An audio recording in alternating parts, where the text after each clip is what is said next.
Welcome to A Seeking Heart with Allison Gingras, a podcast about your faith in your everyday, ordinary life, especially for me anyway, how we encounter it through amazing Catholic books. And today we're going to talk about an amazing Catholic book called Welcoming the Christ Child with Padre Pio, Daily Reflections for Advent by my guest today, Susan Bartoli, and hopefully I said that right. If not, she can re-say it. It's from Ave Maria Press, and I'm excited because this is one of the I've been asked to endorse books before, but not often do I get the back cover. So I'm pretty excited. Let me just share with you what I had to say about this book and why I'm so excited to have Susan with us today. And then we're going to jump into our conversation. My endorsement was an excellent guide for a prayerful Advent through daily quotes, fascinating stories, seasonal scripture, and personal reflection. This book is a true gift for Advent, and I have been blessed to be traversing Advent with it, as I know several of my friends have as well. Susan, thank you so much for being with us today. Thank you, Allison, for having me. Well, tell us first a little bit about yourself, and please re-say your last name because I'm sure I wasn't even close. Oh, it's G. Bartoli, and you were very close. Yay. You got it right. Susan, I'm a pilgrimage tour operator. And during the pandemic, I was home doing nothing, and I was asked to write this book, to write a book about Padre Pio. And I said, I don't. The lady who asked me to write it was the director of the Padre Pio Foundation of America, and I said, "You Oh, should write wow. it, not me." Well, I'm on their board of directors, but I said, "You should Nice. write it." She said, "No, everything I know about Padre Pio, you taught me." So anyway, I gave it a shot, and I amazed myself. I have to honestly say, I didn't think I could do it. But anyway, I've journeyed with Padre Pio on many occasions. As a pilgrimage tour operator, I've been to San Giovanni many, many, many times. Wow.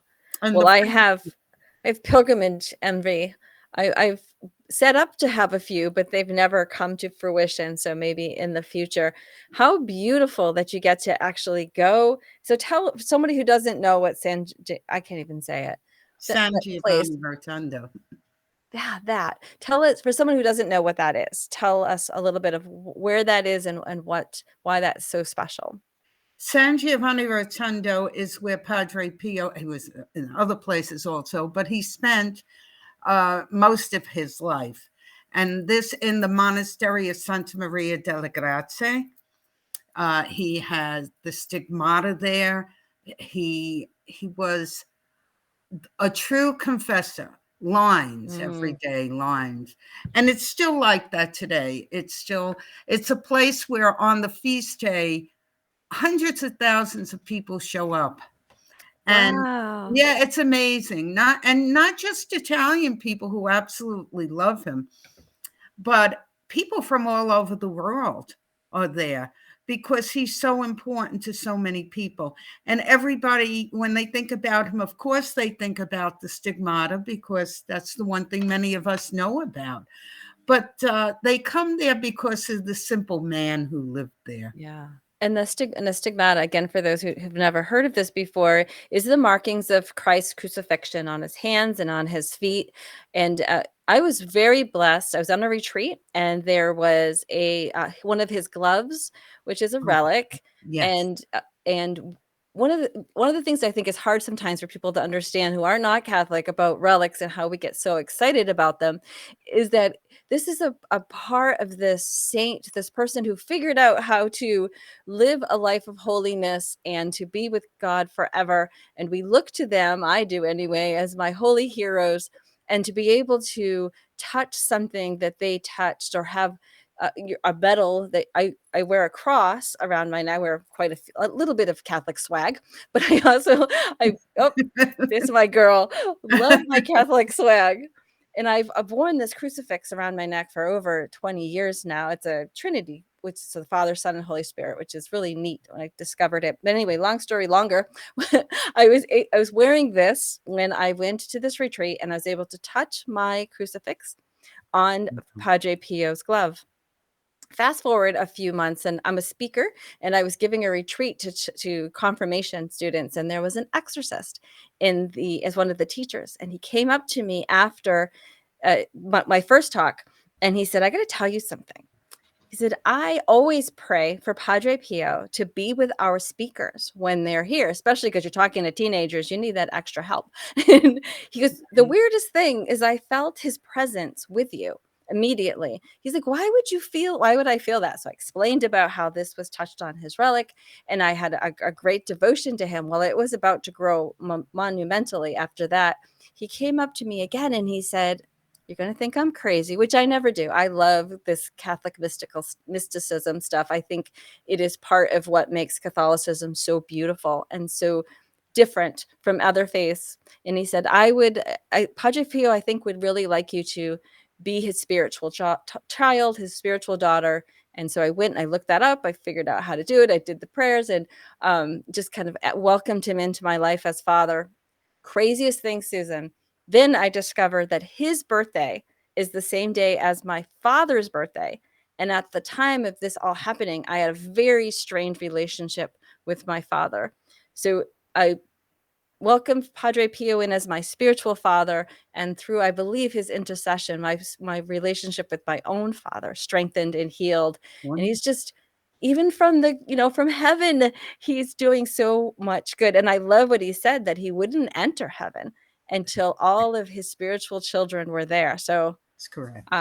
love having him so that's my Padre Pio story, and why I was so excited to endorse your book. Again, we're talking with Susan Bartoli. Her book is Welcoming the Christ Child with Padre Pio, out from Ave Maria Press. Why Padre Pio for you? Why Padre Pio? Well, as I said, I started to say about the stigmata. We think of Padre Pio and we think of the stigmata, and we think about journeying with him. And we always think, let's journey to Calvary with him. But no, this is different. He's asking us to journey with him to Bethlehem. Why? Because from his earliest days, you hit on a good point. You said, in essence, we are all potential saints. We're all working towards that. When I think of Padre Pio as a child being born, I think of him as, maybe I shouldn't say, as already being a saint, because from his youngest years, at the age of 5, he consecrated his life to Jesus. How do you at 5 years old do this unless he's with you at every moment? And he was. He saw him as a child. He saw the Blessed Mother. So this is the man. This is the simple man, the simple holy man, not the miracle worker, not the man with all the spiritual gifts. That's beautiful. And we gain so much from it, but we gain so much more from the man, the simple man. And that's why we follow him. That's beautiful. And I really I didn't know about Padre Pio's relationship with the Christ child. Like, I found that so fascinating. You share that in your book. So tell us a little bit. I mean, we don't want to give too many spoiler alerts, but I think it's important to share that, because I think it will absolutely help people understand why your new book is something that not only just I know it's an Advent book, and we're going to talk a little bit about this too, but I think it's one of those books you could pick up and do a daily devotion with any time of the year. It doesn't just need to be Advent. But why specifically the Christ child? Well, we have to think about it in terms of, not, as you said, not just at Christmas time. We should follow the Christ child at every time. Why? There are stories that I tell in the book where Padre Pio is in his own monastery. It's late at night, and he's walking in the halls all aglow, and he's actually holding the Christ child in his arms. And his fellow Capuchins are coming out, and they see him, and they drop to their knees. They're amazed. This doesn't just happen at Christmas. It happens all the time with Padre Pio. It did happen on a particular Christmas, and not only the Capuchins, but also people in the church saw it. Christmas. Christmas Eve, December 24th, 1924, where the child appeared in his arms when he was in the back of the church, and people did see it. So it's not to follow Christ, the child, just at Christmas. Follow him all year round. I love That's what that. it's about. And, sometimes Advent becomes such a busy season, and we buy all these books, or we think, I'm going to do this special spiritual time, and I buy this beautiful book, Daily Reflections for Advent, Welcoming the Christ Child with Padre Pio, and I maybe get through 2 or 3 days, and then the season kind of overcomes me again. And I think, just to say this one more time, that just because a book says, "I'm a daily reflection for Advent," we have to remember that, as you just said, we should be traveling with the Christ child all year. And I think sometimes, that it's wonderful to do it during Advent, but sometimes just having that quiet and ordinary time of the year is important as well. So tell us a little bit about how the book is structured, Susan. Okay, so it's structured day to day, of course, through Advent, and Advent can run anywhere from 22 to 28 days. So this book can be used any Advent, not just this Advent. So that's Oh, number that's one. lovely. Yeah. And it every day I introduce you to a new miracle. There are 28 miracles. And every day I introduce you to a new one, but I give you the background, not just this is the miracle that happened. I tell you how it came to be. So that's one thing. Then there's always the words of Padre Pio, which lead us into the particular miracle. And then there's a gospel and a reflection. And then the time for us to just think about all that's been said. And it ends with a prayer every day, a Hail Mary, Our Father, glory be. And that's every single day. But many people have written to me to tell me that they read the book the minute that they got it, and now they're using it for Advent. So that's nice too, you know. Yes, it is a quick read, because we were actually, my Bible study was just talking last night about how do we incorporate prayer into our everyday life? Like, we want to spend time with Christ, but sometimes our days are so busy. And I loved that this was, as long as or short as I wanted to make it. If I wanted to make it a 5-10 minute read, absolutely. If I wanted to spend more time on reflection and thought and prayer, I could do that too. So I could spend a half an hour if I wanted to.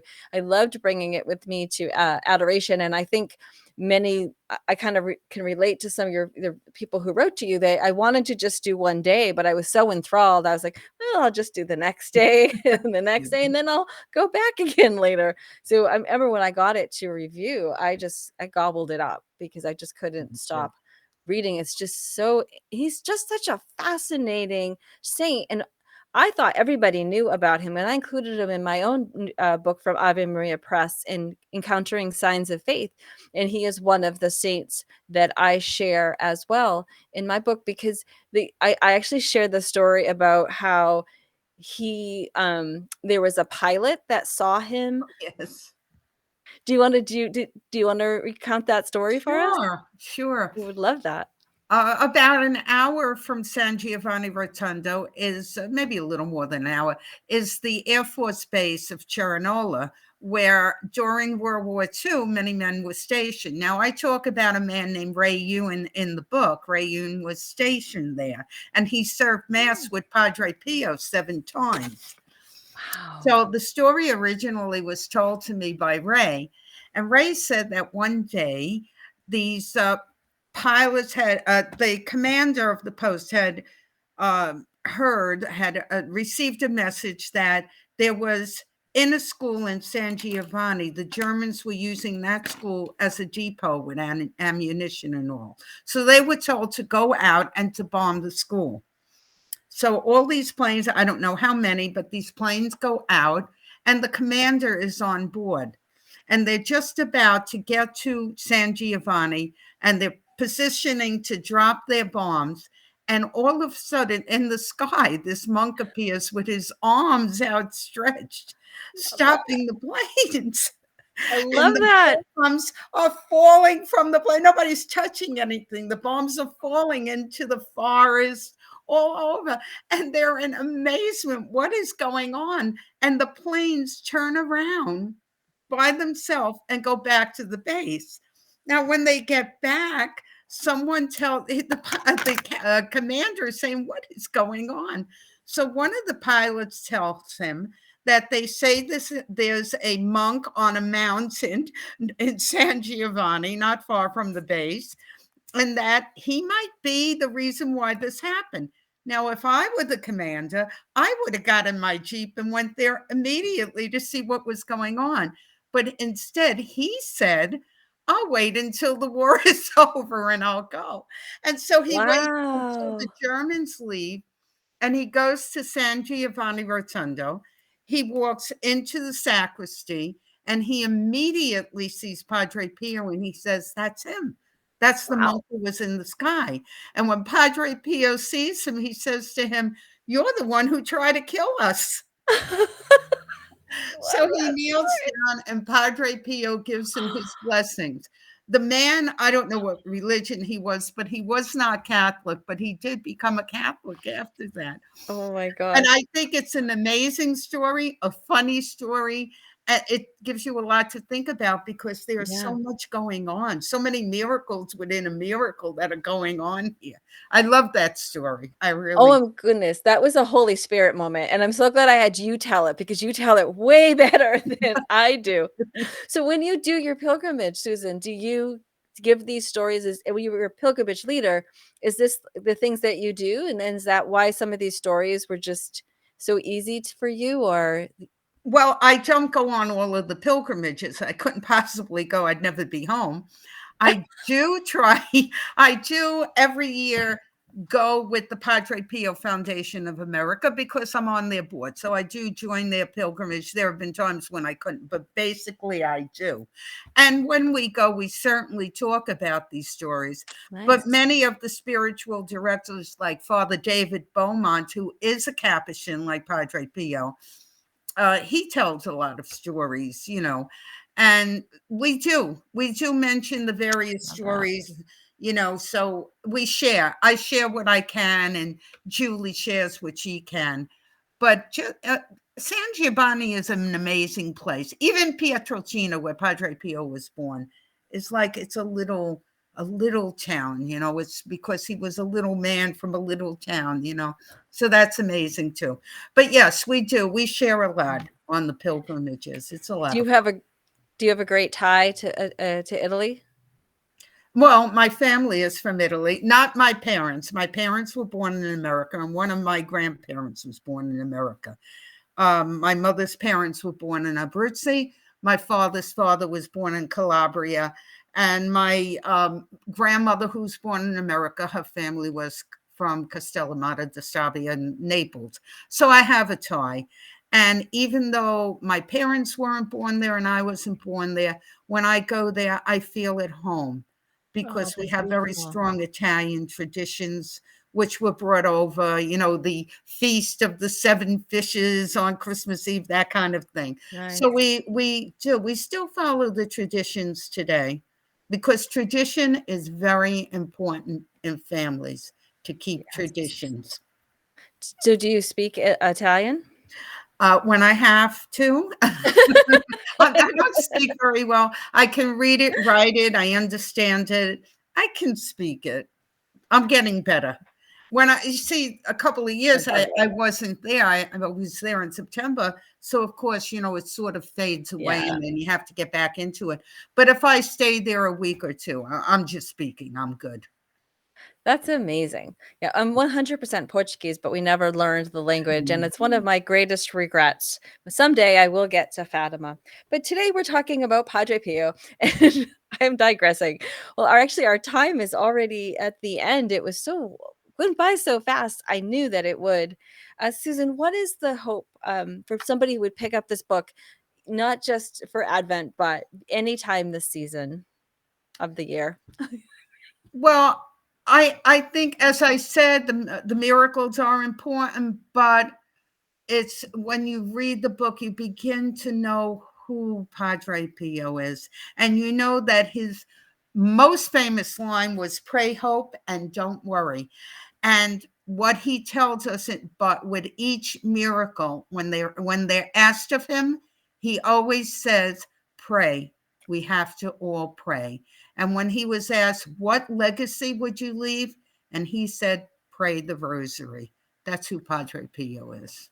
Wow. See, I did not know that, and it's kind of funny you just said that because all the people I did the Encountering Signs of Faith book club for Catholic Mom, and what I asked, and I had guests on Catholic Mom contributors, and I asked each of them what their legacy of faith would be, and I think that's so beautiful that you just shared with me Padre Pio's, and ironically enough, I work for Family Rosary, so I think I need to do a little bit more research into Padre Pio's teaching and his writing and his reflection on the rosary. I bet I'll find some gems, some real special things. Every day I learn something new about my faith. This is why I love the Catholic faith so much. Right. Susan, are you do you have a social media following? Do you have a website? Any way we can continue to get your wonderful stories? Yes, I'm on Instagram and Facebook, just Susan Di Bartoli. And I just, people come to me every day, mostly with their stories. And that's what I love best. My stories are nice. You could read them in the book. But what people tell me is much more important. And I answer everybody. I love that. I love that we share our stories of faith. This is how That's it right. continues. Jesus was the best storyteller, and look at all of us being such good disciples. Susan Di Bartoli, welcoming the Christ child with Padre Pio, daily reflections for Advent out from Ave Maria Press. Thank you so much for joining me today. Thank you for having me, Allison. It was my pleasure. What a joy. You have been listening to A Seeking Heart with Allison Gingras. God bless.